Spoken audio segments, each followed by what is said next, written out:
I want to start off with asking you about how you see things, how you interpret the difference between the future for a Palestinian youth versus the future for an Israeli youth.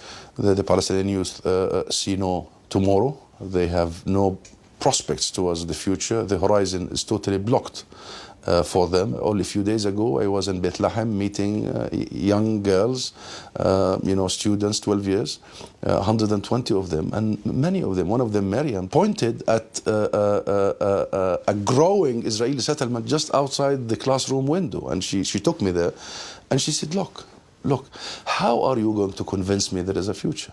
Look how it is approaching my home. Look and follow me today when I walk back to my home, how many checkpoints I have to pass. Should I tell you about my classmates who have been shot by Israeli soldiers? Should I remind you that I have to go through all this while my entire city of Bethlehem is surrounded by a wall that has nothing to do with any security? A small little girl. Tolerating the Israelis is firing rockets. Tolerating the Israelis. This is a political issue. This is not. But this is your leadership. No, this is not my leadership. Part of your leadership is an acknowledged terrorist organization, Hamas. No, they don't. My leadership, and especially the president, is very clear. It's very clear even before he became a president. Non-violence. So how do you explain Hamas? Well, this is Hamas. I mean, but that's a big part of your leadership for your people.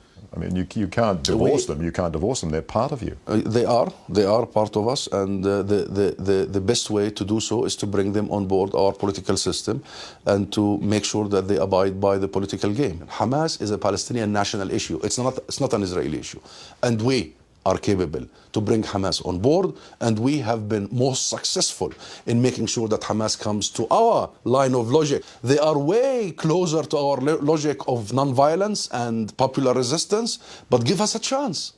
Give us a chance. It's going to be difficult. We will dialogue. We will negotiate. There are only two roads here. We are at a fork.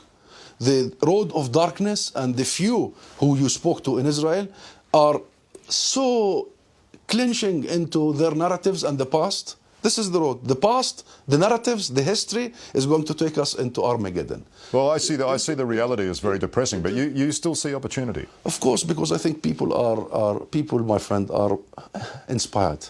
But Doctor, the past 4 attempts at peace talks sponsored by US presidents, the past 4 US presidents have all been failed.